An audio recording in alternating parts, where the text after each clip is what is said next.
तो मैं तुमसे सवाल पूछ रहा था, मानव विकास सूचकांक एक संयुक्त सूचकांक है। इसका मतलब जो कौन कौन से इसमें पैरामीटर यूज किए जाते हैं। तीन पैरामीटर मैंने बताए तुम्हें।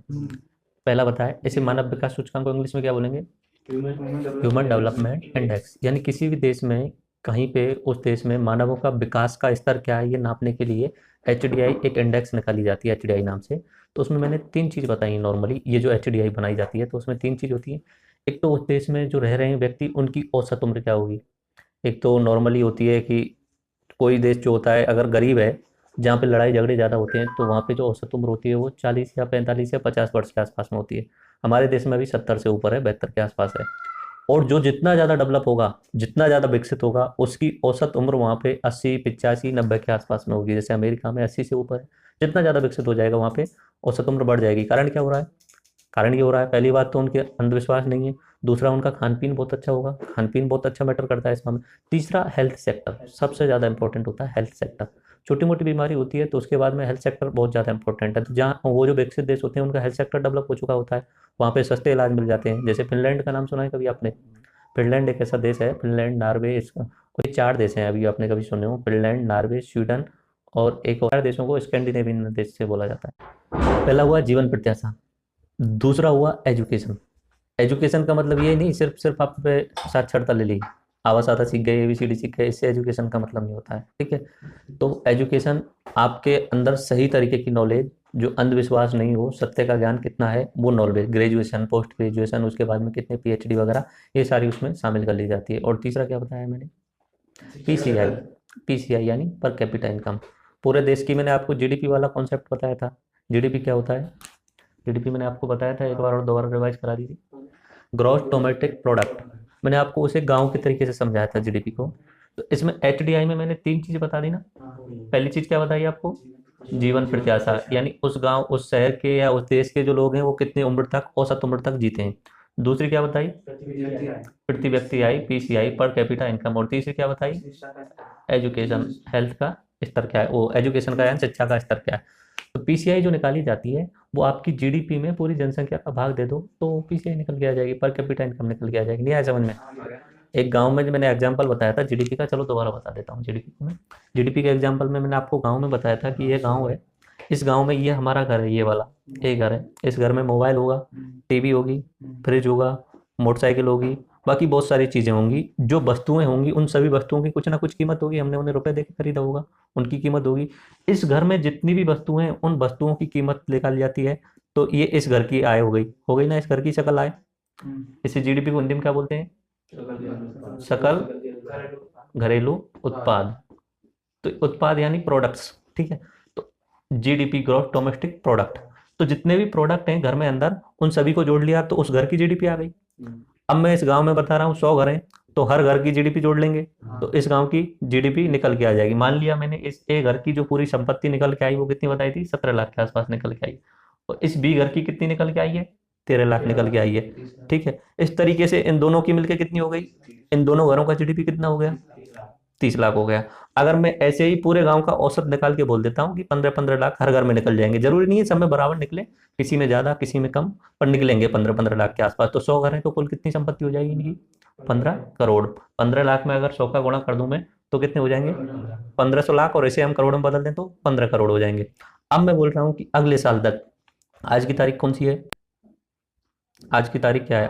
8 मार्च है ना। आज 8 मार्च से अगले 8 मार्च तक इस A वाले घर में, ये जो A घर है आपका और हमारा, ये घर है, इसमें ऐसा होने वाला है कि नई नई चीजें बनने वाली हैं। आप कुछ ना कुछ तो उन्नति करोगी, निश्चित सी बात है। आपने घर में कोई नया सामान बना लिया, ठीक है, तो वो सामान की वैल्यू ऐड हो जाएगी। आप चाहे आप जूता बनाना जानते हो जैसे, तो जूता बनाते हैं तो उसमें कुछ नया उत्पादन बन गया। आपने एक साल में खेती की होगी अपने खेत में, तो वहां पे गेहूं निकल के आया होगा, उस गेहूं की भी कीमत एक साल बाद में बढ़ जाएगी। बढ़ेगी या नहीं बढ़ेगी? ऐसे ही बहुत सारे नए प्रोडक्ट जुड़ जाएंगे अगले साल तक आते आते। तो मैंने बोला कि इस साल जो है उनकी पूरे गांव की जो कुल आय कितनी है? 15 करोड़। और अगले आने वाले साल तक उसकी गांव की आय बढ़कर 3 करोड़ बढ़कर 18 करोड़ हो जाती है। कितनी हो रही है? 18 करोड़। तो कितनी बढ़ गई है? 3 करोड़ बढ़ गई। अब GDP ग्रोथ निकालना है तो कैसे निकालेंगे? 3 में 15 का भाग दे दो और का 100 कर दो, कितना हो जाएगा? 20% का आसपास GDP ग्रोथ चल रहा है। तो भारत का मैंने आपको नॉर्मली उसमें बताया था कि भारत की जो कुल GDP है वो कितनी है? $3 ट्रिलियन के आसपास में। और उसे मैंने नॉर्मल अपनी रुपयों में करोड़ के आसपास है, 200 लाख करोड़। 200 लाख करोड़ बताया था मैं, 200 लाख करोड़। मैंने ये भी बताया था ट्रिलियन को बिलियन को कैसे चेंज किया जाता है, ठीक है। तो ये अब भारत की जो जीडीपी ग्रोथ चल रही है वो करीब करीब 7% के आसपास चल रही है। अगर नरेंद्र मोदी जी शायद जीडीपी नोटबंदी नहीं करते तो 8% से ऊपर होती, 9% के आसपास भी हो सकती थी। पर इसका ये है कि बाद में, इस समय अगर कम है तो बाद में भारत की जीडीपी ग्रोथ 10 के आसपास भी जाएगी कुछ समय बाद में, क्योंकि इसके अभी नुकसान चलेंगे 1 आध साल और, बाद में इसके जो फायदे होंगे वो बाद में देखेंगे, ठीक है। तो ये जीडीपी ग्रोथ भारत की कितनी है, और इस गांव की जीडीपी ग्रोथ कितनी निकल के आ रही थी, इस गांव की जीडीपी ग्रोथ कितने निकल के, इस गांव का जीडीपी सकल घरेलू उत्पाद कितना निकल के आ रहा था, अगले साल का बोला है 18 करोड़, और आज के समय पे कितना है, 15 करोड़। इस गांव में कितने रुपए जुड़ जाएंगे अगले साल तक, 3 करोड़ कहाँ से आएंगे, 3 क्षेत्र होते हैं, 3 क्षेत्र होंगे ना, प्राथमिक क्षेत्र, द्वितीयक क्षेत्र और तृतीयक क्षेत्र, यानी सेवा क्षेत्र वाला। प्राथमिक में भगवान के द्वारा जो भी पैदा किया जाएगा उसमें हमारा कुछ भी योगदान नहीं है, 3 होंगे ना, फर्स्ट, सेकंड और थर्ड। प्रथम वाले में एक तरीके से भगवान वाला मान लो कि खेती है, खेती में हमें कुछ नहीं करना है, बीज डाल दो ऑटोमेटिक भगवान पैदा करेगा, और जो निकल के आएंगे उन्हें हम काट के ले आएंगे। तो हमने तो थोड़ा सा ही बीज डाला था लेकिन निकल के तो बहुत ज्यादा आ रहा है वहां से, तो वो होगा। जैसे मछली पालन है, मछली पालन में एक बार आपने तालाब में बीज डाल दिया, अब ऑटोमेटिक मछलियां पैदा होती रहेंगी, उसे बेचते रहो, मछली पालन हुआ। कहीं पे खान है, खनिज है, अब वो खान में हमारा तो कुछ योगदान है ही नहीं, हमने तो कुछ थोड़ी बनाया है उसमें से, खनिज में से, खान में से, जैसे लोहा, लोहे की खान है तो उसमें से लोहे अयस्क जो होगा, अशुद्ध लोहा होगा, उसे निकाल के ले आएंगे, तो वो हमारी संपत्ति में जुड़ जाएगा ना। जब तक वो खान में पड़ा है तब तक वो नहीं जुड़ेगा, उसमें से निकाल के आ जाएंगे तब हमारी संपत्ति में वो जुड़ जाएगा। आया समझ में। तो ये फर्स्ट वाला जो होगा एक तरीके से कृषि वाला क्षेत्र, मछली उत्पादन हुआ, इन्हें प्राथमिक क्षेत्र बोलते हैं, ठीक है। द्वितीयक मैंने क्या बताया था, द्वितीयक जो मैंने बताया था उद्योग धंधों के बारे में बताया था कि उद्योग धंधे जो होते हैं वो द्वितीयक होते हैं।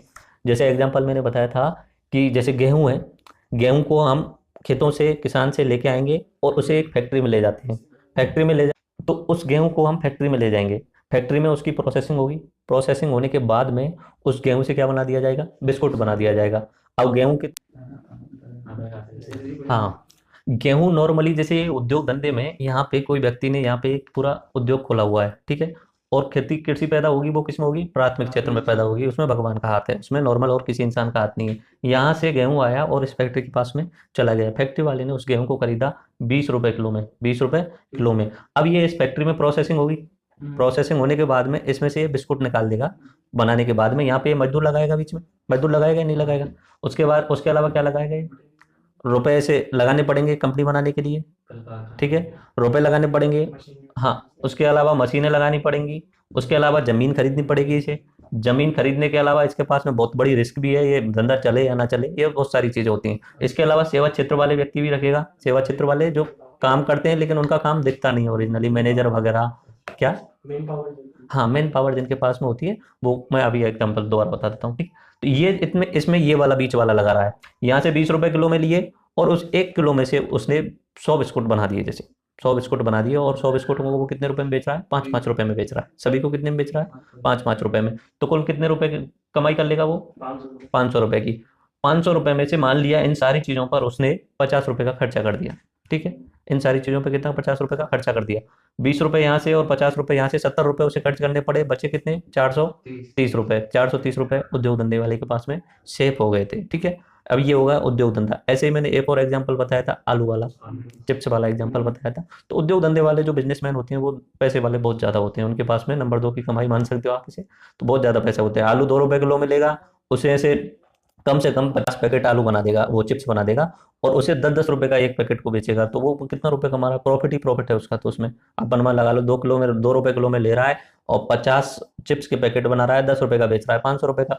उसने 2 रुपए में लिया, उसके अलावा 10-20-100 100 रुपए खर्च कर रहा है, तो भी 400 रुपए उसके पास से बच रहे हैं। तो ये होता है उद्योग धंधे, दूसरा वाला। पहले वाला कौन सा हुआ, भगवान वाला, ठीक है, दूसरा वाला हुआ उद्योग धंधे, और तीसरा वाला हुआ सेवा क्षेत्र। सेवा क्षेत्र यानी जो काम दिखेगा नहीं पर हो रहा है, मैं आपको पढ़ा रहा हूँ, कोई नया उत्पाद बन रहा है, आपके दिमाग में जाके एजुकेशन जा रही है, लेकिन नया उत्पाद नहीं बन रहा है ना, ठीक है। इन दोनों में नया उत्पाद बन रहा था ना, यहाँ पे तो भगवान बना रहा है, हम नहीं बना रहे, ठीक है, यहाँ पे भगवान बना रहा है, यहाँ पे इंसान बना रहा है, ठीक है, यहाँ पे काम चल रहा है लेकिन वो दिखेगा नहीं। बैंकिंग में जाओगे आप, पैसे लेना देना इधर उधर होती रहती है, बैंक कर्मचारी वगैरह बहुत सारे बैठे रहते हैं, लेकिन उनमें से कोई नया उत्पाद बन रहा है, नया उत्पाद नहीं बन रहा। डॉक्टर के पास जाओगे, डॉक्टर आपका इलाज कर देगा, कोई नई चीज बना के देगा क्या आपको, नया उत्पाद देगा नहीं, वो सिर्फ क्या कर रहा है, सेवा दे रहा है, सेवा यानी सर्विस। तो सेवा के लिए रुपए लिए जाते हैं। और जितने भी सरकारी कर्मचारी हैं पुलिस वाले, टीचर, आईएएस, आरएएस, एसडीएम, सब कुछ जितने भी अधिकारी हैं वो कोई नया उत्पाद कोई भी नहीं बनाता है। प्रधानमंत्री कोई नया उत्पाद बनाता है क्या?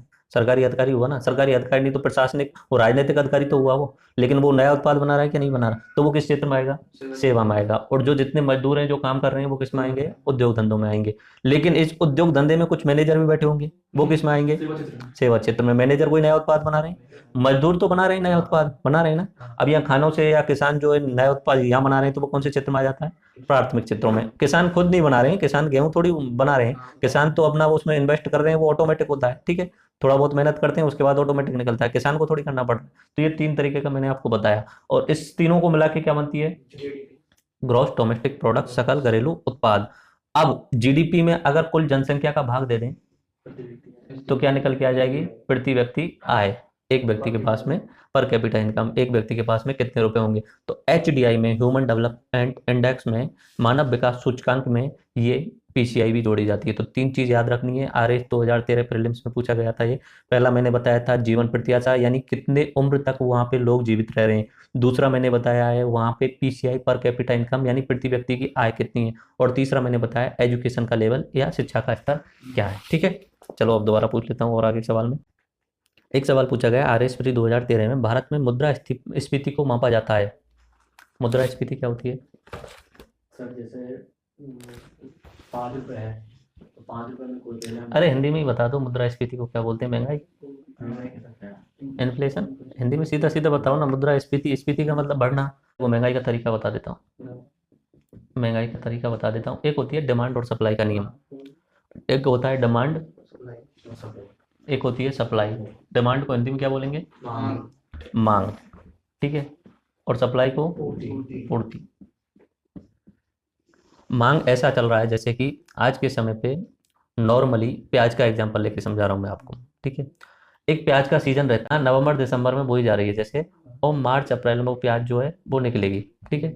मार्च अप्रैल में प्याज निकलेगी। जब निकलेगी उस समय तो आगे आने वाले 3-4 महीनों में प्याज की मात्रा बहुत रहेगी, प्याज की आपूर्ति पूर्ति, वो सप्लाई ज़्यादा होगी ना यहाँ पे, ठीक है। तो पहली साइड में होता है सप्लाई और दूसरी साइड में होता है, मैंने इधर की साइड में उल्टा करता हूँ मैं, एक होती है सप्लाई और इधर की साइड में होती है डिमांड, मांग। मांग कौन करेगी? जनता। और सप्लाई कौन करेगा? जो आपूर्ति करने वाले, जो बना रहे हैं, प्रोडक्ट बना रहे हैं। जैसे यहाँ पे ये प्याज है, ये किसान बना रहा है, तो इसकी आपूर्ति कौन कर रहा है? किसान कर रहा है। किसान के बाद में, किसान तो डायरेक्टली नहीं करता है, बीच में बिचौलिया ही करते हैं नॉर्मली उस काम को। यहाँ से मान लेते हैं कि ये जो इस टाइम 6 महीने का पीरियड होता है, यहाँ से मैं ले लेता हूँ फरवरी से लेके और 6 महीने तक का पीरियड ले लेता हूँ। फरवरी से 6 महीने तक का कौन सा? वो 2 से 8 सितंबर तक का टाइम, अगस्त तक का टाइम। अगस्त तक का टाइम जो है, इस समय प्याज की पूर्ति ठीक ठाक होती है, लेकिन उसके बाद में धीरे धीरे घटने लग जाती है। डिमांड तो वही रहेगी, मांग तो वही रहेगी। आपको सब्जी में तड़का लगाना है तो उसके लिए प्याज तो चाहिएगी, मांग तो वही रहेगी परमानेंट। अब यहाँ पे इस समय 100 किलो प्याज उत्पन्न की जा रही है, जैसे बस 100 किलो का एग्जाम्पल मान रहा हूँ, और इस समय 100 किलो की ही डिमांड है, ठीक है। तो इस समय 10 रुपए किलो के हिसाब से प्याज बेची जा रही है, 100 किलो ही है, 10 रुपए किलो के हिसाब से बेच दी जा रही है प्याज, तो नॉर्मल कीमत पे मिल जाएगी। आगे मांग तो वही रहेगी, 100 किलो ही रहेगी, लेकिन ये जो सप्लाई होगी वो कम हो जाएगी। कम होगी या नहीं होगी? क्योंकि इस पीक टाइम में वो सारी सारी प्याज निकाली जा चुकी है, अब तो जिन्होंने स्टोर करके रखा हुआ उनके पास में बची होगी। अब यहाँ पे जैसे मान लेता हूँ 50 किलो बच गए, जैसे 50 किलो बची हुई है, सप्लाई कितनी है? 100। इन्हें रुपए कितना कमाना है? क्योंकि भाई 100 किलो के 10 रुपए के हिसाब से बेचा था तो 1000 रुपए में, ठीक है। अभी इन रुपए कितना कमाना है? 1000, क्योंकि उन्हें देख रहा है कि मांग ज्यादा है, पूर्ति कम है, तो रुपए बढ़ा दो। अब 1000 कमाने के लिए प्याज को किस हिसाब से कर देंगे? 50 किलो प्याज है तो किस हिसाब से कर देंगे? 20 रुपए के हिसाब से। तो ये इसकी महंगाई बढ़ गई प्याज की। सप्लाई और मांग ये दोनों के ऊपर डिपेंड रहती है महंगाई। अगर सप्लाई ज्यादा हो गई, अगर इस समय प्याज की आपूर्ति 100 किलो से ज्यादा 200 किलो हो गई, उन्हें तो बेचना ही है, मांग कम ही है, तो वो सस्ते कर देंगे, भाई लो आप कैसे भी ले लो बस, ठीक है। ऐसा ही होता है। और अगर सप्लाई कम हो गई और मांग ज्यादा हो गई तो उसकी कीमत जो है वो बढ़ जाएगी। आलू, टमाटर, इन चीजों में बहुत ज्यादा ऐसा होता है। आलू और टमाटर में जब वो सीजन होता है आलू निकालने का, उस समय आलू मिलते हैं 2 रुपए किलो, 3 रुपए किलो, क्योंकि उस समय उनकी सप्लाई क्या हो गई? ज्यादा हो गई, और मांग क्या है? नॉर्मल कम है। लेकिन धीरे धीरे मांग तो हमेशा बनी रहती है इन चीजों की, सब्जियों की तो मांग बनी रहती है सीजन के हिसाब से भी। कुछ एक सब्जियां ऐसी होती हैं, टमाटर, आलू, प्याज, इनकी हमेशा मांग बनी रहती है। ऐसे ही टमाटर के साथ में होता है, टमाटर के साथ में भी। और एग्जाम्पल उसे छोड़ते हैं, अभी मांग कर लेते हैं, एग्जाम्पल देखते हैं बाइक के हिसाब से, देखते हैं एक मोटरसाइकिल के हिसाब से। एक मोटरसाइकिल कंपनी है, हीरो कंपनी है, जैसे हीरो कंपनी मोटरसाइकिल बनाती है, वो बेचती है कंपनी। अब ऐसा होता है कि जैसे नरेंद्र मोदी ने नोटबंदी कर दी, नोटबंदी कर दी नरेंद्र मोदी ने, या नरेंद्र मोदी जी ने नोटबंदी कर दी।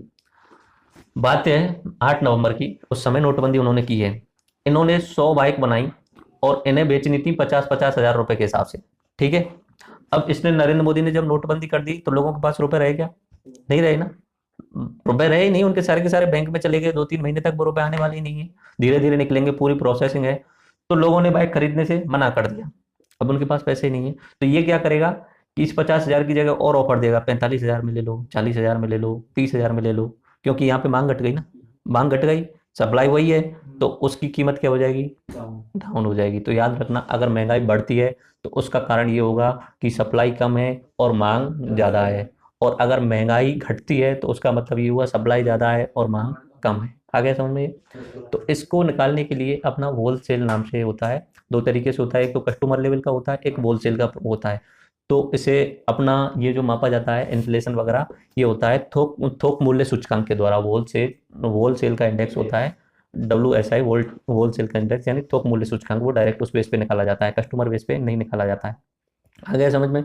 मुद्रा स्फीति को नापा जाएगा, इन्फ्लेशन को किसके आधार पर नापा जाएगा? होलसेल यानी थोक मूल्य सूचकांक के आधार पर, ठीक है।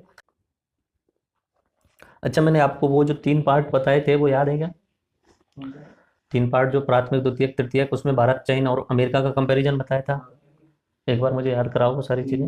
मैं यहाँ से भारत बना देता हूँ, इधर अमेरिका चीन बना देता हूँ, और यहाँ अमेरिका बना देता हूँ। रुपयों को 3 क्षेत्र में बांट देंगे, प्राथमिक क्षेत्र वाला यानी कृषि वाला, द्वितीयक क्षेत्र वाला उद्योग धंधे वाला, और तृतीयक क्षेत्र वाला सेवा क्षेत्र वाला। तो सभी लोग इन्हीं तीनों क्षेत्रों में ही काम करेंगे ना।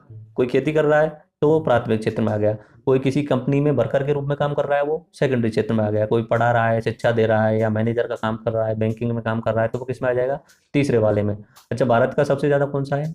तीसरा वाला, पैसे कमाने के मामले में। काम करने के मामले में सबसे कम है, काम करने के मामले में यानी लोगों की संख्या के मामले में सबसे कम है। ऐसे ही मैंने चीन का बताया था, ऐसे ही अपना। पहले तो आपने भारत की GDP बताओ, कितनी बताई थी? 3 ट्रिलियन डॉलर, 3 ट्रिलियन। 1 ट्रिलियन में कितने बिलियन होते हैं? 1,000 बिलियन। ये पूरा पूरा बताया था, एक बार और फिर रिवाइज करता हूँ मैं। 1 मिलियन होता है 10 लाख, ठीक है। 1 मिलियन कितना हुआ? 10 लाख रुपए। 1 बिलियन कितना हुआ? 1,000 मिलियन, 1,000 मिलियन। और इसे लाख में कन्वर्ट करना होगा तो इसमें एक जीरो और जोड़ देंगे, यानी 10,000 लाख। और 10,000 लाख को मैं अगर करोड़ में कन्वर्ट कर देता हूँ, एक करोड़ में कितने लाख होते हैं? 100 लाख। तो इसमें से 2 जीरो कम करनी पड़ेंगी, यानी ये कितना हुआ? 100 करोड़। और एक 100 करोड़ को क्या बोलते हैं? 1 अरब। 1 अरब। तो ये याद रखना, 1 अरब और 1 बिलियन ये दोनों बराबर होते हैं, 1 अरब और 1 बिलियन बराबर होते हैं। आया समझ में? और ऐसे ही मैंने बताया था, इससे अगला 1 ट्रिलियन। 1 ट्रिलियन में कितने बिलियन होंगे? 1,000 बिलियन, 1,000 बिलियन। और उसे अपनी देसी करेंसी में बदलेंगे तो इसमें 1,000 का गुणा कर दो, या इसमें 1,000 का गुणा कर दो। 1,000 अरब, 1,000 अरब को मैं खरब में बोल दूं तो 10 खरब। 100 करोड़, 100 अरब पे 1 खरब होते हैं ना, 100 अरब पे 1 खरब होते हैं, तो 1,000 अरब पे 10 खरब। तो ये आपको याद रहना चाहिए थोड़ा सा, 10 खरब। और $1 की कीमत कितने के आसपास बताई थी मैंने? 60 का नॉर्मल है, वैसे 63-64 का चल रहा है, तो आप 60 के आसपास ही याद रख लें, कोई दिक्कत नहीं है। ऊपर नीचे होता रहता है, डेली ऊपर नीचे होता है, फिक्स नहीं रहता। अगर भारत की इकोनॉमिक कंडीशन अच्छी चल रही है, मजबूत हो रहा है भारत, तो इसकी वैल्यू गिर जाएगी, ठीक है। और भारत अगर इकोनॉमिक कंडीशन खराब हो रही है तो इसकी वैल्यू बढ़ जाएगी, 70 के आसपास, 80 रुपए के आसपास। अच्छा, इसके वैल्यू बढ़ने और घटने से बहुत लोगों को अलग अलग तरीके के फायदे होते हैं। अच्छा, जैसे कि कोई IT कंपनी में काम कर रहा है, सॉफ्टवेयर बना रहा है, उसको फायदा होगा या नुकसान होगा? फायदा होगा ना। मैं यहाँ पे बैठ के सॉफ्टवेयर बना रहा हूँ, चाहे मैं अगर जैसे अभी तो कुछ कोई कंपनी के लिए काम कर रहा हूँ, वो अमेरिका की कंपनी है, तो वो जो रुपए देगी वो डॉलर्स में देती है, हमें डॉलर्स में ही देगी ना।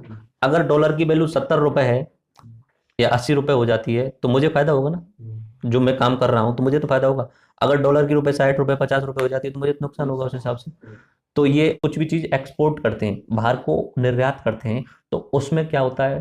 फायदा होता है लोगों को, डॉलर की कीमत अगर ज़्यादा होगी तो। और अगर कुछ भी चीज़ आयात कर रहे हैं तो उसमें नुकसान होता है अगर डॉलर की कीमत ज़्यादा हुई तो। अगर मैं कुछ एक लैपटॉप मंगा रहा हूँ, मैं आईपैड ही मंगा रहा हूँ जैसे, और इसकी कीमत $500 है अमेरिका में, मुझे अमेरिका से ये आयात करना है। अगर $500 है और मैं इसे साइट के हिसाब से करता हूँ तो इसका तो 30,000 होगा, तो मुझे सिर्फ 30,000 रुपये देने हैं। अगर इसी लैपटॉप को $500 में मिल रहा है लेकिन अपने रुपए की वैल्यू जो है वो कमजोर रुपए हो गया है, तो इसकी कीमत जो 70 रुपए के आसपास 30,000 रुपये देने पड़ेंगे। आए समझ में ये?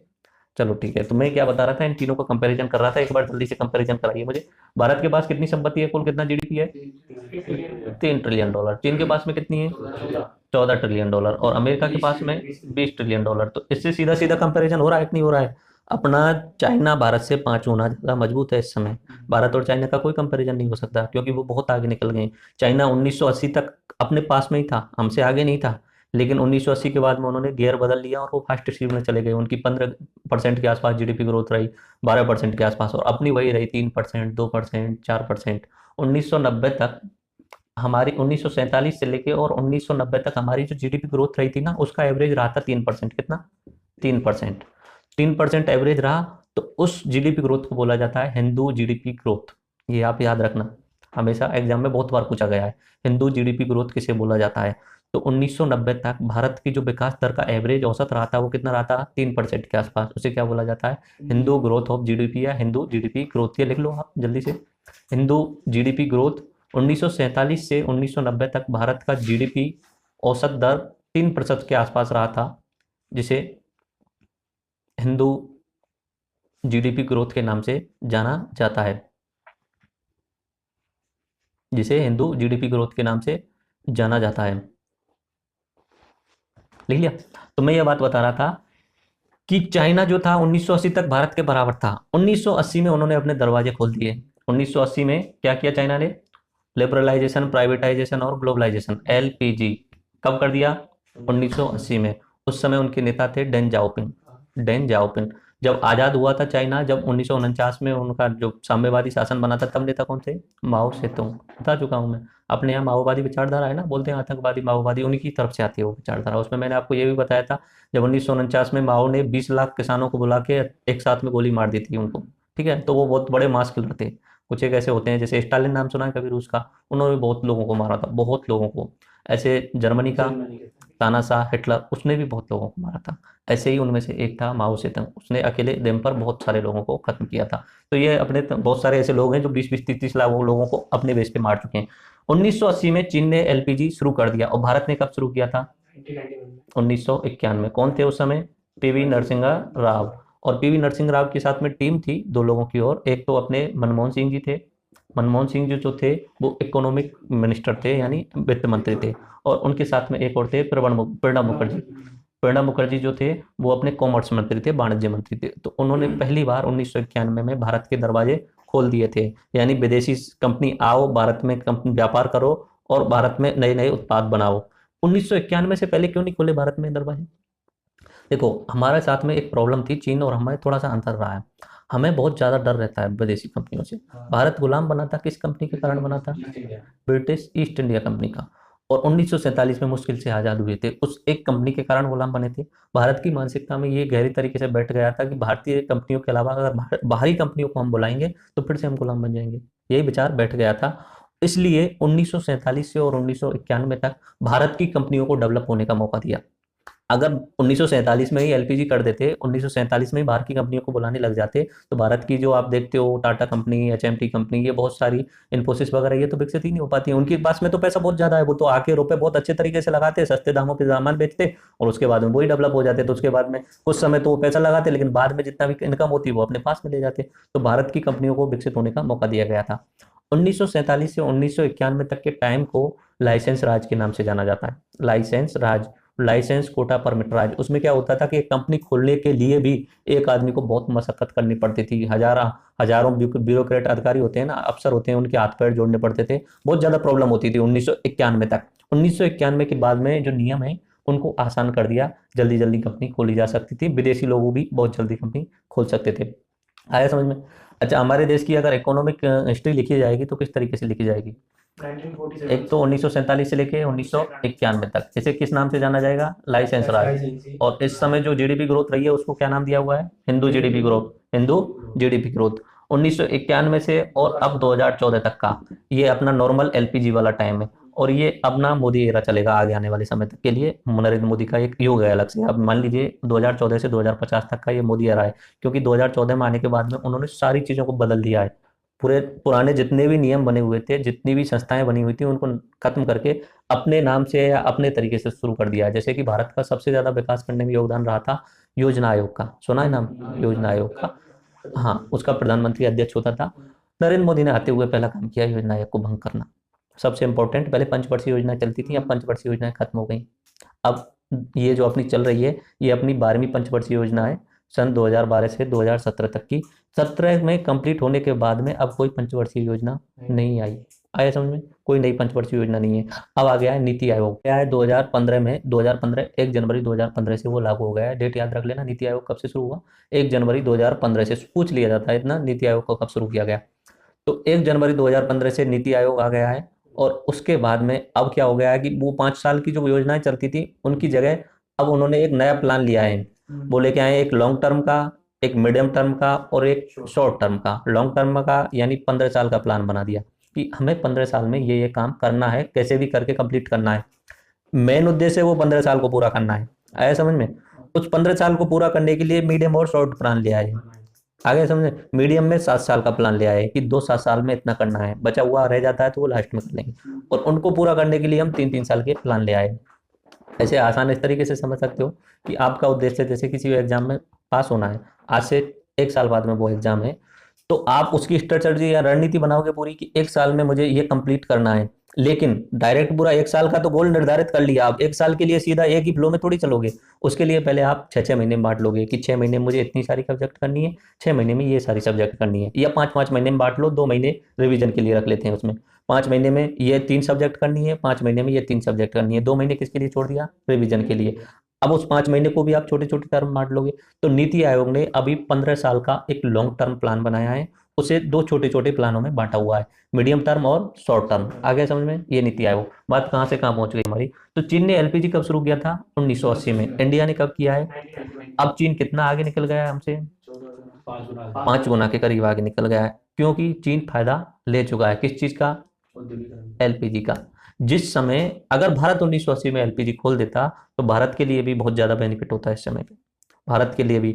अब क्या होता है कि जो बड़ी बड़ी कंपनियां होती हैं, एप्पल वगैरह, माइक्रोसॉफ्ट वगैरह या सैमसंग वगैरह, ये इनके पास में पैसे की कमी नहीं होती है, खूब रुपए कमाते हैं। एप्पल बहुत तगड़ा मुनाफा कमाता है, एप्पल के पास में इतना पैसा है कि पाकिस्तान की खुद की जीडीपी नहीं है इतना, तो उनका प्रॉफिट हो जाता है। ठीक है, तो ये क्या करते हैं कि ऐसी जगह देखते हैं जहाँ पे मजदूरी सस्ती हो, जमीन सस्ती हो और लोग ज़्यादा समय तक काम करें। एप्पल अगर कंपनी खोलना चाहता है, एप्पल अपना प्रोडक्ट बनाने के लिए मैन्युफैक्चरिंग हब बनाना चाहता है, तो वो अमेरिका की बजाय ऐसी जगह चूज करना चाहेगा जहाँ पे सारे सामान सस्ते मिल जाएं, लोग सस्ते मिल जाएं, जमीन सस्ती मिल जाए, और उसके अलावा वो जो काम कर रहे हैं वो ज़्यादा समय तक काम करें। अब वो एप्पल अगर उसे अमेरिका में खोलता है, तो अमेरिका में तो नियम बना हुआ है कि पर घंटा $5 तो कम से कम देना है। अगर 10 घंटे का काम करा लिया तो कितने हुए? $50 हुए। अगर हमारे रुपए में कन्वर्ट कर दूं तो मैं 3,000 रुपए हो गए। एक दिन में एक कर्मचारी को, वहां काम करने वाले मजदूर को, उसे कितने देने पड़ेंगे? 3,000। जबकि वही काम चीन में 300 रुपए, वो 700 या 600 रुपए में हो रहा है। ठीक है, और वही काम भारत में 300 रुपए में भी हो जाएगा। तो एप्पल ने क्या किया, जब एलपीजी हुआ, अपने भारत ने 1980 में लगाया नहीं एलपीजी, तो एप्पल ने जितने भी प्रोडक्ट बनाने हैं तो उसके लिए कंपनी कहाँ खोल दी? चाइना में खोल दी। अपने भारत में कोई कंपनी नहीं आ पाई। कारण क्या रहा कि भारत ने एलपीजी शुरू नहीं किया, खोला नहीं अपने दरवाजों को बाहर से आने के लिए। ठीक है, तो एप्पल ने ज्यादातर, एप्पल ही नहीं, बहुत सारी जितनी भी बड़ी बड़ी कंपनियां हैं, उन्होंने कहाँ पे अपने मैन्युफैक्चरिंग हब बना दिया? चाइना में। उसका अब वो नुकसान भी भुगत रहे हैं। नुकसान क्या भुगत रहे हैं? चाइना कॉपीकैट है, उनके सारे पेटेंट राइट का उल्लंघन कर दिया। एप्पल के 50 से ज्यादा क्लोन आ गए हैं, सेम टू सेम एप्पल के जैसे ही क्लोन आ गए। एप्पल जो प्रोडक्ट बनाता है, टेक्नोलॉजी बहुत ज्यादा इंपॉर्टेंट होती है भाई। एप्पल का एक लेवल होता है, देखो 3 तरीके से काम होते हैं इनमें भी। एक होता है हायर लेवल पे प्रोडक्ट बनाने के लिए डिजाइनिंग करने का काम। डिजाइनिंग में बहुत ज्यादा दिमाग और उसके अलावा पैसा लगता है, वो सेवा क्षेत्र होता है। डिजाइनिंग वाले मैन्युफैक्चरिंग नहीं करते। एप्पल की जो डिजाइनिंग टीम बैठती है वो अमेरिका में बैठती है, अमेरिका के अंदर। वो उन्हें डिजाइन करना है कि एप्पल 8 आ गया तो हमें एप्पल 10 में, एप्पल एक्स बोलते हैं जिसे, एप्पल एक्स में हमें क्या क्या और फीचर्स बढ़ाने हैं, उसके लिए डिजाइनिंग टीम कहाँ बैठी हुई है? अमेरिका में बैठी हुई है। आगे समझ में? वो डिजाइन करेगी, उनके बहुत ज्यादा पैसे हैं, वो पैसे बहुत ज्यादा लेते हैं। वो डिजाइन करके वो बता देगी इसमें इतना सुधार करो, इस हार्डवेयर में इतना सुधार करो, इस सॉफ्टवेयर में इतना सुधार करो। वो सब होने के बाद में, फाइनल डिजाइन होने के बाद में, वो उन्हें चीन वाले जो प्लांट बनाया हुआ है, उन्हें मैन्युफैक्चरिंग हब बनाया हुआ है, वहां भेजेंगे कि अब इस तरीके से बनाओ, हमने डिजाइन कर दिया, अब इस तरीके से बनाओ। कोई भी कंपनी हो उसमें डिजाइनिंग सबसे ज्यादा इंपॉर्टेंट होती है, उसका आइडिया होना सबसे ज्यादा इंपॉर्टेंट होता है। उसके बाद में मैन्युफैक्चरिंग इतना ज्यादा इंपॉर्टेंट नहीं है, मैन्युफैक्चरिंग का तो आइडिया वहाँ पूरा पूरा आ गया कि इसमें इस प्रोडक्ट की जगह इसकी जगह इस कैमरे की जगह ये कैमरा लगाना है। अब लगाना ही तो है, वो तो उनको काम है, नॉर्मल कोई बात नहीं। तो नॉर्मली जो मैन्युफैक्चरिंग का काम होगा वो अमेरिका में ही होता है, एप्पल का आज भी। उसे बोला जाता है पेटेंट राइट, डिजाइन का पेटेंट होता है। अब उन्होंने वहां पे पेटेंट ले लिया, चीन में आने के बाद में उस चीज को वो बनाने वाले मजदूर जो है वो सीख रहे हैं। अब उसको से बनाते बनाते वो डिजाइन को भी सीख गए, पूरी पूरी डिजाइन को सीख गए। अब उसमें से अपना क्लोन बना दो आप, फर्जी नकली एप्पल बना दो, चलता ही है। एप्पल का नकली क्लोन बहुत ज्यादा मिलते हैं आपको, चीनी जितने भी मिलते हैं। चीन का मोबाइल मार्केट क्यों डेवलप हुआ, इसीलिए डेवलप हुआ कि विदेशी कंपनियों ने वहां पे टेक्नोलॉजी लगाई। भारत का ही देख लो तुम, भारत में 1995 में दिल्ली मेट्रो की शुरुआत हुई थी बनने की। तो उस समय बहुत सारे लोगों ने उसका विरोध किया था कि मेट्रो नहीं आनी चाहिए, यहाँ पे गरीब लोग हैं, यहाँ पे पैसे नहीं है, मेट्रो में कौन बैठेगा, मेट्रो तो बहुत रुपए खर्च हो रहे हैं, ये सारी बातें। 1995 में मेट्रो डिजाइन हुई और शायद 2005 के आसपास में वो कंप्लीट हो गई थी। 2005 से अब तक चल रही है, 12-13 साल से। उस समय भारत के पास में मेट्रो का ABCD भी नहीं आता था, 1995 से 2005 तक। और आज के समय पे भारत मेट्रो के जो वैगन होते हैं, मेट्रो के वो होते हैं, उन्हें एक्सपोर्ट कर रहा है, बेच रहा है दूसरे देशों को, ऑस्ट्रेलिया को बेच रहा है, उधर की साइड में यूरोप को बेच रहा है। भारत ने भी कॉपी करना सीख लिया भाई। टेक्नोलॉजी सबसे इंपॉर्टेंट है। अभी जैसे नरेंद्र मोदी जी 2000 वो बुलेट ट्रेन चल रही है, 2022 तक का प्रोजेक्ट चल रहा है उनका। तो उसमें बहुत सारे रुपए खर्च होने वाले हैं। जापान सस्ते रुपए दे रहा है, सस्ते सस्ते इंटरेस्ट पे दे रहा है, लेकिन लोग उसका विरोध कर रहे हैं कि क्या जरूरत पड़ रही है इस बुलेट ट्रेन की लाने की, इसमें बहुत सारे रुपए खर्च होंगे, ये खर्च होंगे। लेकिन उस चीज़ का नहीं ध्यान दे रहे हैं कि टेक्नोलॉजी बहुत आगे चले गए हैं अपने देश। चीन बहुत आगे निकल गया है, जापान बहुत आगे निकल गया है, हम कहाँ रह गए हैं। अगर वो टेक्नोलॉजी आज ग्रांड नहीं की तो हम तो बहुत पीछे रह जाएंगे। 7-8 साल में हमें लगेगा रुपए ज्यादा खर्च हो गए, लेकिन हम उस टेक्नोलॉजी को सीख जाएंगे तो हमारे देश के लिए अपने लेवल पे तो हम कुछ बना सकते हैं। ये मुंबई से या अहमदाबाद से मुंबई वाली मेट्रो तो या बुलेट ट्रेन तो हम जापान पे बनवा लेंगे, तब तक उनसे हम सीख जाएंगे, उस टेक्नोलॉजी को सीख के अपने आगे जहां जहां बुलेट बनवानी होगी उसे बना लेंगे। कोई भी देश टेक्नोलॉजी को फ्री में नहीं देता है, ये याद रखना। टेक्नोलॉजी ज्यादा इंपॉर्टेंट होती है, पेटेंट राइट ज्यादा इंपॉर्टेंट होते हैं। बनाना इंपॉर्टेंट नहीं है, वो जो खोज करना है वो इंपॉर्टेंट है। किसी भी चीज का खोज करने में कोई भी कंपनी सबसे ज्यादा रुपए किस में लगाती है, खोज करने में लगाती है। जैसे कोई सर्फ है, कोई सर्फ या जो अपना आता है वाशिंग पाउडर, उनमें वाशिंग पाउडर बनाना इंपॉर्टेंट नहीं है, उसका डिजाइन करना इंपॉर्टेंट है। उसमें कौन कौन से केमिकल मिलाने हैं, कौन कौन से केमिकल मिलाने से दाग साफ हो सकते हैं, ये ज्यादा इंपॉर्टेंट है। उसका आइडिया कोई नहीं चुरा सकता। निरमा सुना है नाम, निरमा वाले, उन्होंने अपना खुद का प्रोडक्ट खुद ने बनाया था और वो शुरुआत में अपनी साइकिल पे बेचा करते थे उस चीज को, और आज देखो कितना बड़ा हो गया निरमा का। तो वो जो पेटेंट राइट, जो दिमाग लगाना होता है वो इंपॉर्टेंट होता है, डिजाइन करना इंपॉर्टेंट होता है। बाद का काम आसान होता है, डिजाइन करना इंपॉर्टेंट होता है। तो यहाँ पे मैं ये बता रहा था, 1980 में LPG उन्होंने शुरू किया। LPG शुरू करने के बाद में चाइना ने उन चीजों को क्लोन किया और अपने लेवल पे बहुत सारा विकास करके आज कितनी GDP हो गई है उसकी, 14 ट्रिलियन, भारत की तुलना में 5 गुना हो गई है। पिछले 30 सालों में बढ़ी है, 30 या 40 सालों में, 1980 से। नेता का नाम बता रहा था मैं, डेंग जाओपिंग, डेंग डेंग जाओपिंग, इनके नाम और कुछ अजीब होते हैं। और उससे पहले जो नेता थे मैंने उनका क्या नाम बताया था, माओ सेतुंग या माओ जेडोंग बोलते हैं, माओ सेतुंग। उन्होंने साम्यवाद का एक नया रूप लेके आए थे। साम्यवाद में आपको बता चुका हूँ, लेफ्ट विंग वाला। तो ये एक नया रूप लेके आए थे, ये कैपिटलिज्म को मिला के साम्यवाद, पूंजीवाद को मिला के साम्यवाद ले आए। और अपना अमेरिका कितना आगे अपने भारत से, 7 गुना आगे, 7 गुना आगे। अब इसे पर कैपिटा इनकम की तुलना करें, पर कैपिटा इनकम निकालने के लिए क्या करना पड़ेगा हमें, इसमें जनसंख्या का भाग देना पड़ेगा। भारत की जनसंख्या कितनी है, 125 करोड़, ठीक है। अमेरिका की जनसंख्या कितनी, चीन की जनसंख्या 135 करोड़, रेड पेन देना। चीन की जनसंख्या कितनी है, 135 करोड़, और अमेरिका की जनसंख्या कितनी है, 31 करोड़। अब बताओ सबसे ज्यादा जो PCI वो किसकी आएगी, ऑब्वियसली आएगी, पैसे भी ज्यादा है, जनसंख्या की भी कम है, तो निश्चित सी बात है सबसे ज्यादा PCI किसकी आएगी। HDI अगर ना भी जाएगी तो अमेरिका उनमें आगे ही होगा ना, HDI में आगे होगा। PCI भी अच्छी है, हेल्थ सिस्टम भी अच्छा होगा, एजुकेशन भी अच्छा होगा, और तीसरा जो मैंने बताया था उम्र वाली, तो उम्र भी सबसे ज्यादा यहाँ पे है। उसके अलावा दूसरे नंबर पे चाइना आ जाएगा, जनसंख्या ज्यादा है लेकिन अपनी तुलना में GDP भी तो ज्यादा है। निकाल के देखेंगे तो PCI में, पर कैपिटा इनकम में दूसरे नंबर पे। और अपना भारत जो है वो बहुत पीछे रह जाता है इस चीज के मामले में। भारत जो है एक तरीके से गरीब देश की श्रेणी से जस्ट बाहर निकला ही है पिछले 5-6 साल पहले। सन 2011-12 में गरीब देशों की श्रेणी से बाहर निकला है, अब विकासशील हो गया है। देश 3 तरीके से हो जाते हैं नॉर्मली, एक होता है गरीब देश, एक होता है विकासशील की यहाँ विकास कर रहा है, ये आगे आने वाले समय में विकास हो रहा है, और एक होता है विकसित यानी डेवलप्ड।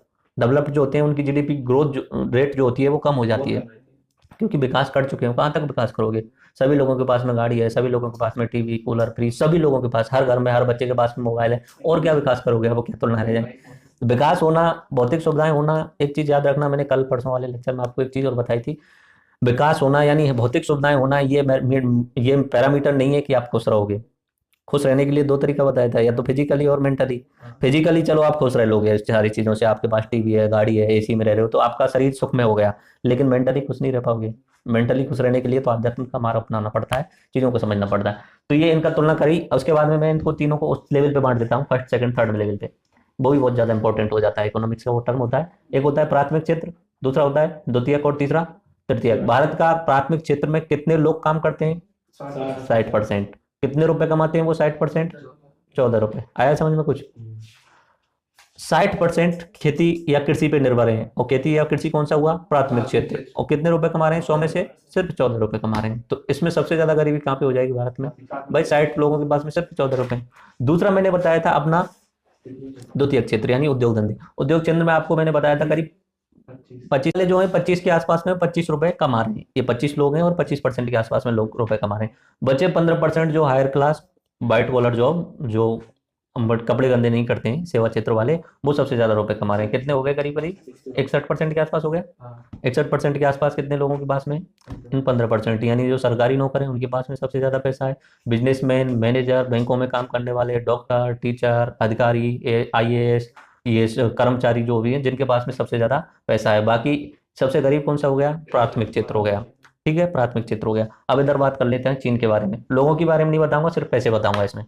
ठीक है, कितने लोग काम कर, कितने पैसे इसमें आते हैं, GDP में कितने आते हैं। यहाँ पे मैंने बताया था 14% के आसपास ही, इसमें बताया था 13-14% के आसपास चीन में प्राथमिक क्षेत्र में रुपए आते हैं, लेकिन लोग थोड़े बहुत कम काम करते हैं। दूसरा मैंने बताया था कि इसमें आते हैं 45% के आसपास, और 45% के आसपास ही लोग काम करते हैं। और बचा हुआ इधर की साइड में मैंने 40-41% का वो इस साइड में आपको बताया था। तो ये जो इंपॉर्टेंट है, ये दूसरा वाला जो बराबर इनकम दे रहा है, वो अपना भारत का डेवलप नहीं हो पाया। अगर ये डेवलप हो जाता तो ये कृषि वाले किस में आ जाते? उद्योग वाले क्षेत्र में आ जाते ना। उद्योग में आ जाते तो इनकी इनकम बढ़ जाती ना। यहाँ पे 1 रुपए मिल रहा है एक व्यक्ति के लिए, और यहाँ पे 60 बच्चों के 60 के लिए 14 रुपए मिल रहे हैं। तो ये तो बहुत ज्यादा गरीबी हो रही है। अगर ये डेवलप हो जाता तो यहाँ पे गरीबी कम हो सकती थी। चाइना में सबसे बड़ा फायदा ये रहा कि ये सेकंड वाला पार्ट डेवलप हो गया। तीसरा वाला पार्ट जो है वो पैसे तो ज्यादा देता है, लेकिन लोगों को रोजगार जो है, कम लोगों को रोजगार देता है। आगे समझ में? ऐसे ही मैंने अमेरिका का बताया था, यहाँ पे बहुत कम 1% के आसपास होता है। इधर की साइड में इनका भी 30% के आसपास है। बाकी इधर ये सेवा क्षेत्र इनका ज्यादा है, डिजाइनिंग वाला काम, हाई व्हाइट कॉलर जॉब वाला काम इनका ज्यादा है, करीब करीब 69% के आसपास में ये वाला क्षेत्र इनके पास में ज्यादा है। लेकिन ये पहले इस काम में से डेवलप हो चुके हैं, ये पहले इस प्रोसेस को पार कर चुके हैं। पार करने के बाद में ये आता है। देखो, कोई भी विकसित देश होता है उसकी 3 श्रेणी से चलता है। पहले तो सबसे ज्यादा उसकी जनसंख्या होती है वो खेती पे या प्राथमिक क्षेत्र पे डिपेंड करती है। अब उसकी अगली श्रेणी जो अगली श्रेणी वो आएगी, चरण जो आएगा वो आएगा उसका उद्योग धंधों में ज्यादा लोगों को काम करना। और अधिक विकसित होने का जो तीसरा चरण आता है कि उद्योगों से निकल के अब सेवा क्षेत्र में आ गए, और उद्योग उन्होंने दूसरे देशों में गरीब लोगों के लिए दे दिए। यानी यहाँ के जो उद्योग थे उन्होंने कहाँ लगा दिया? अभी चाइना में सस्ते दामों पे। बाकी मैन्युफैक्चरिंग का काम, रुपए कमाने का काम यही चल रहा है। चीन में भले मैन्युफैक्चरिंग हो रही है एप्पल की, एप्पल बनाने के बाद में 10,000 रुपए का पड़ता है एक फोन, नॉर्मली सारा सामान लगाने के बाद में, लेकिन बेचता कितने का है? 60,000 रुपए का, 70,000 रुपए का। बीच के 50,000 रुपए चीन बचाएगा या अमेरिका? अमेरिका बचाएगा ना, वो सारे के सारे, क्योंकि उन्होंने डिजाइन किया है, कंपनी उनकी है, तो वो 50,000 रुपए फोन बना। एप्पल का कोई भी फोन हो, एप्पल का जैसे iPhone 8 की बात करूं मैं, पूरा सामान लगाने के बाद में वो 10,000 रुपए के आसपास में पड़ता है। बहुत सस्ते प्रोडक्ट होते हैं। एप्पल और सैमसंग में लड़ाई सुनी होगी कभी कभी आपने, एप्पल और सैमसंग में लड़ाई चलती रहती है, लेकिन एप्पल में करीब करीब 30% के आसपास पार्ट जो होते हैं वो सैमसंग के होते हैं। एप्पल का प्रोसेसर वगैरह, एप्पल का कैमरा वगैरह ये सैमसंग से खरीदता है। अब वो विवाद वो अलग है। उन्होंने ऐसे बोला था कि सैमसंग ने उनकी जो डिजाइन थी उसको कॉपी कर लिया था, उस पर एप्पल में और सैमसंग में झगड़ा हो गया था, तो अमेरिका की कोर्ट ने सैमसंग पे बहुत तगड़ा जुर्माना लगाया था, बहुत बड़ा जुर्माना लगाया था। वो डिजाइन या पेटेंट की कॉपी के ऊपर लगाया था।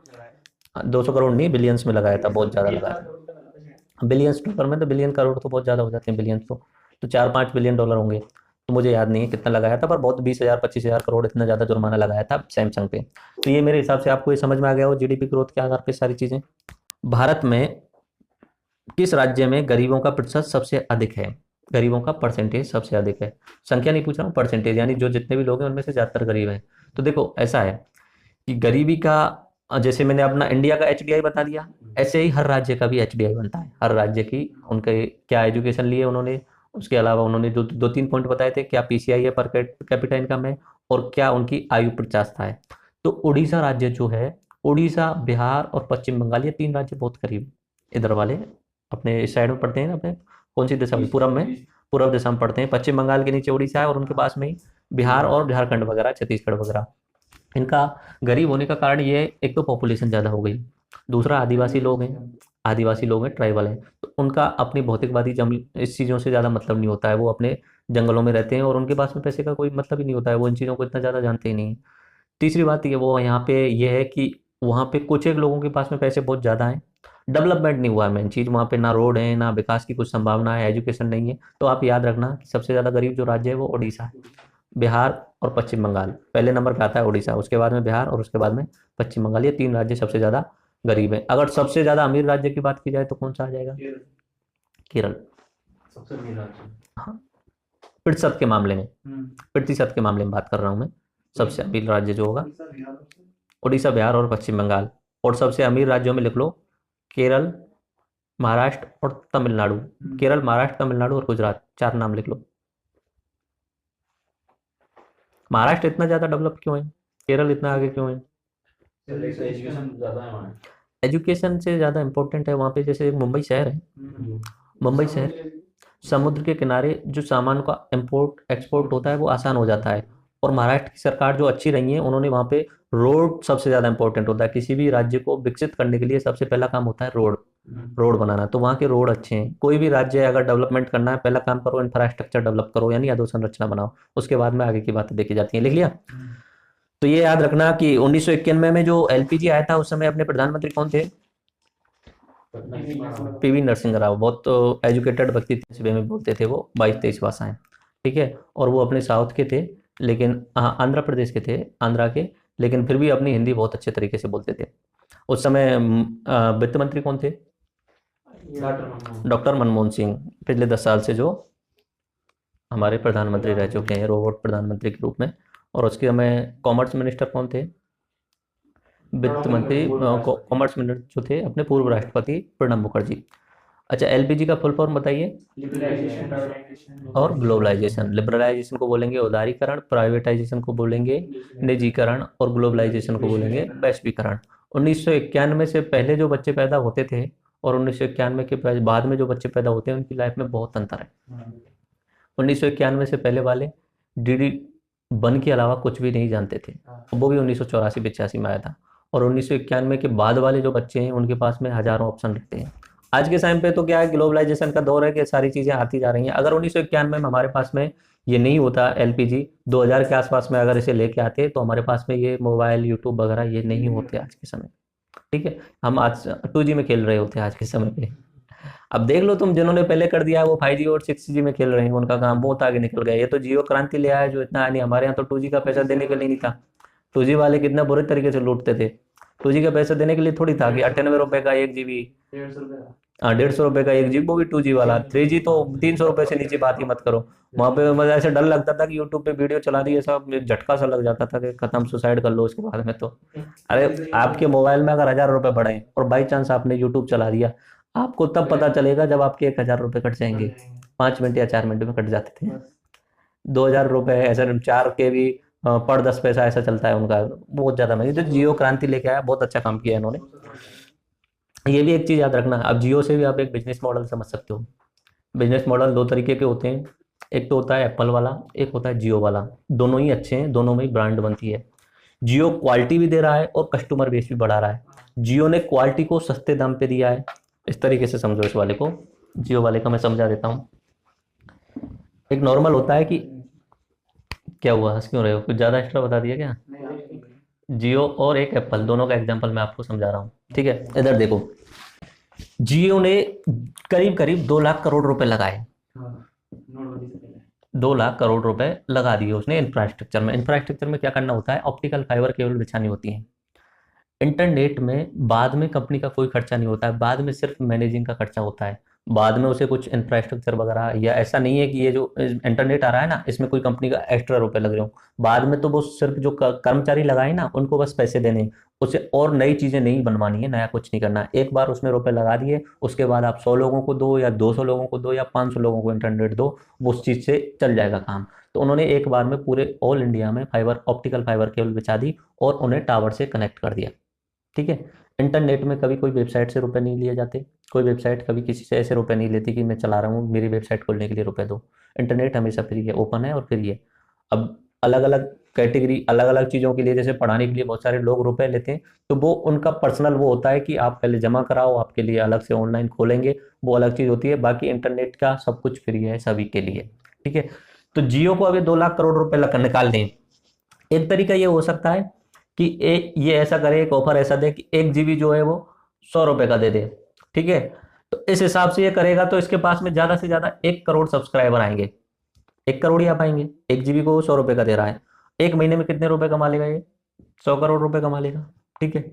अगर वो 1 GB को 10 रुपए में दे रहा है और उससे उसके पास में 20 करोड़ सब्सक्राइबर आ रहे हैं, कितने आ रहे हैं? 20 करोड़ आ रहे हैं ना, क्योंकि भाई जनता 10 रुपए में मिल रहा है तो चलो सभी लो, क्या टेंशन आ रही है। तो अब कितने रुपए कमा रहा है वो? 200 करोड़। 200 करोड़ रुपए कमा रहा है। पहली वाली कंपनियां क्या करती थी? महंगा देती थी, लोग नहीं खरीद पाते थे, हायर क्वालिटी के। ऐसा हो गया था इंटरनेट जो है बड़े लोगों के लिए हो गया था। जियो ने क्रांति लेके आ गए। अभी 10 रुपए में दे रहा है, अब भी मुनाफा कमा रहा है नहीं कमा रहा है? ज्यादा कमा रहा है। ज्यादा कमा रहा है ना, उससे ज्यादा कमा रहा है। पहली वाली कंपनियां क्या करती थी? रुपए लगाने के बाद में जल्दी से रुपए निकालना चाहती थी। इसका सिस्टम ये है कि जल्दी नहीं आए भले, पर लॉन्ग टर्म में पैसा आएगा और ज्यादा मुनाफा आएगा। ये होता है कस्टमर बेस बढ़ा दो और उसके बाद में कोई भी प्रोडक्ट बनाओ उसे सस्ते में दे दो, जितना लगाया है उसके ऐसा लगा लो बिल्कुल सस्ते में दे दिया, लेकिन उसे खरीदने वाले ज्यादा आएंगे नहीं आएंगे? बिल्कुल है। क्वालिटी बनी रहनी चाहिए। अगर क्वालिटी खराब हो गई आपकी तो फिर कोई कस्टमर 10 रुपए में भी नहीं खरीदेगा। अब जियो ने क्या, शुरुआत में क्वालिटी ऐसा लगा कि डगमगा जाएगी, कॉलिंग नहीं होती थी, इंटरनेट स्लो हो जाता था, लेकिन बाद में पूरी क्वालिटी मेंटेन रही कि नहीं रही? अब स्पीड सबसे ज्यादा आती है इसकी, तो क्वालिटी मेंटेन रही। तो ये होता है कस्टमर बढ़ाने वाला सिस्टम, कि जितना ज्यादा आप ग्राहक कर लो उसके हिसाब। कोचिंग के हिसाब से देखो आप, मैं कोचिंग के हिसाब से एग्जाम्पल देता हूँ आपको। एक व्यक्ति ने कोचिंग खोली, उसने उसमें बिल्डिंग बनाई, 10 लाख रुपए उसमें लगा दिए, और 10 लाख उसे टीचर्स के लिए देते हैं 1 साल में। ठीक है। तो 20 लाख रुपए उसने इन्वेस्ट कर दिया।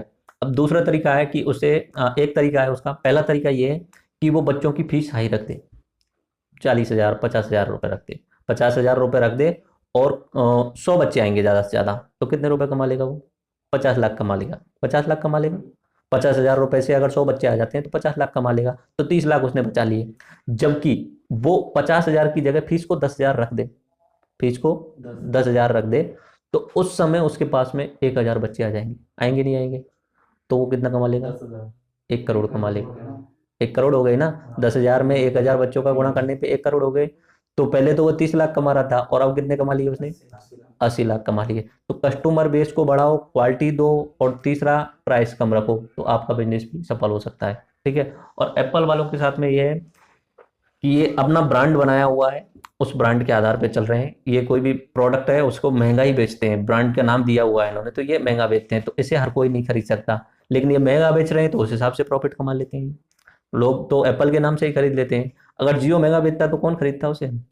होता ही नहीं आज के समय पे। आज के टाइम पे बाकी सारे खत्म हो चुके हैं, एयरटेल आइडिया वगैरह सब कुछ खत्म हो चुके हैं। वोडाफोन वाले अब भी 200 रुपये में 1 GB दे रहे हैं। यार ये कौन सा ड्रामा चल रहा है? कंपटीशन नहीं कर रहे हैं, अब कंपटीशन में वो हार रहे हैं सब तरीके से, और अब फिर वो है कि दूसरे तरीकों से लूटने की कोशिश कर रहे हैं, पर खत्म होने वाला है सारा कुछ। लेकिन आगे आने पर इसमें नुकसान होने के भी चांस है। जियो का एक अधिकार नुकसान ये है कि मोनोपोली हो जाएगी, एकाधिकार हो जाएगा, है। बाकी सारी कंपनियां जो हैं वो खत्म हो जाएंगी, ये इसका मोनोपोली हो जाएगी पूरे इसमें। अब अंबानी जी चाहें तो 1 GB को 200 रुपये में बेच सकते हैं, 500 रुपये में बेच सकते हैं। लोग तो, उनके पास कोई ऑप्शन ही नहीं है, जियो ही जियो बचा, दूसरा तो कोई बचा ही नहीं ना। यही तो हुआ ना। तो इसमें ये नुकसान भी हो सकता है, बाकी मेरे हिसाब से नहीं चलेगा, ये नुकसान नहीं होगा, क्योंकि वो कस्टमर बेस बढ़ाने पे जोड़ देंगे। जब उसमें प्रॉफिट हो रहा है तो उसे वो चलते रहेंगे। ऐसा नहीं करेंगे जो मुकेश अंबानी, क्योंकि उनका प्रोडक्ट उसी आधार पे बनाया हुआ है उन्होंने। तो ये समझ में आ गया आपका? कहाँ से कहाँ पहुँच जाता हूँ मैं आपको। यूपीपीएससी का बंद अर्थव्यवस्था का क्या होता है, मतलब क्या होता है? बाहर वाले इंग्लिश कुछ भी आयात निर्यात जो है वो कम रहता है।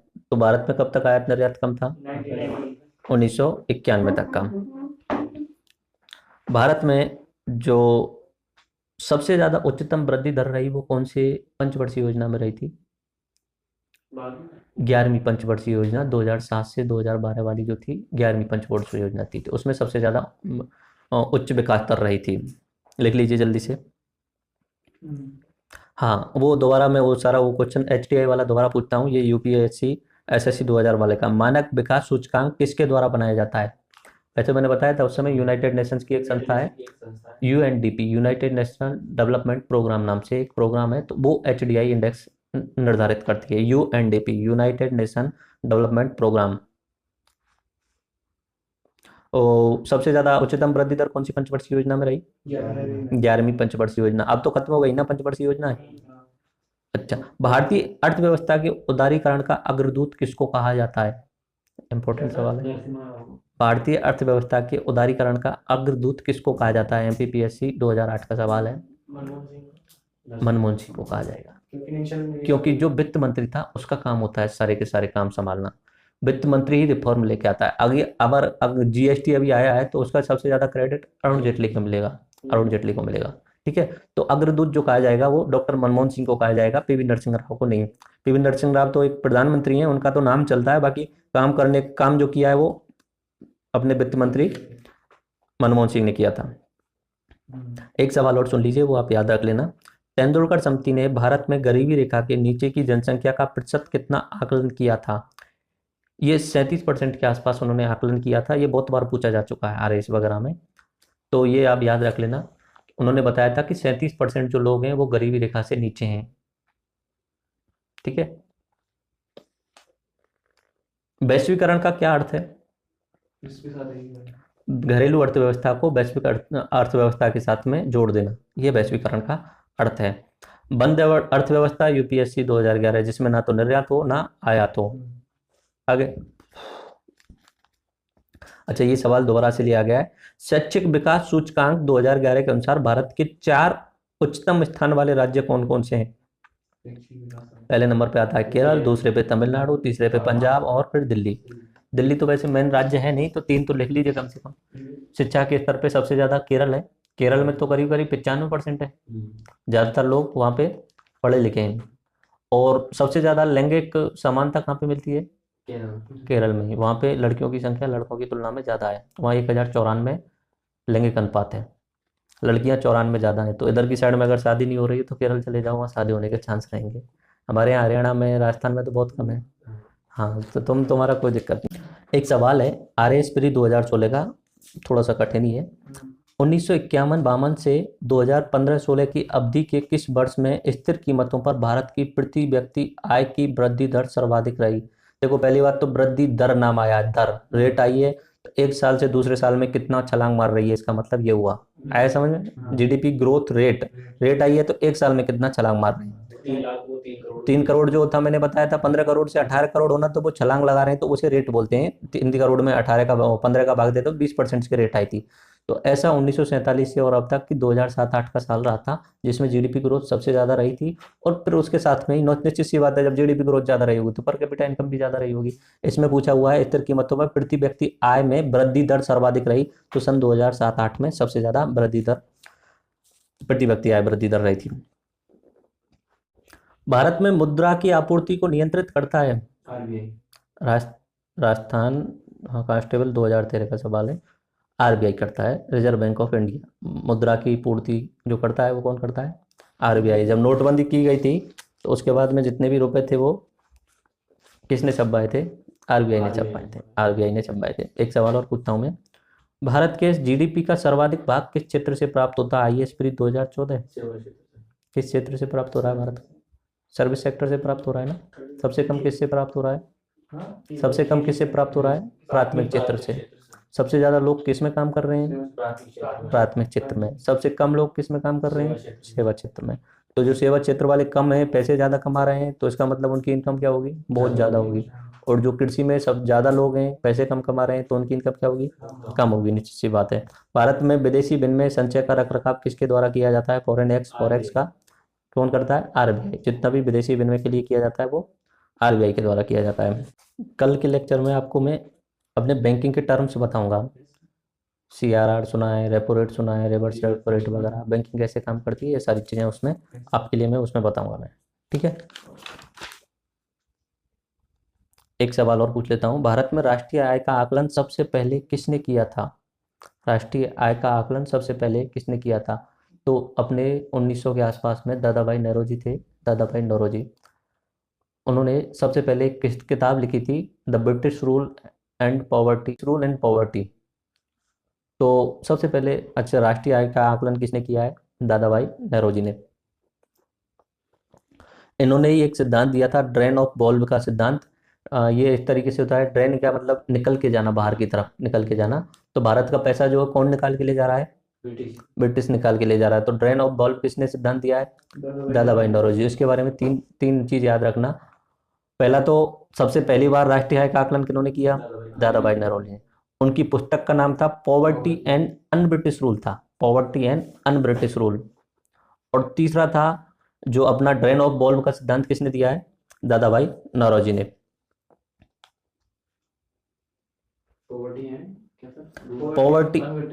Poverty and un British rule.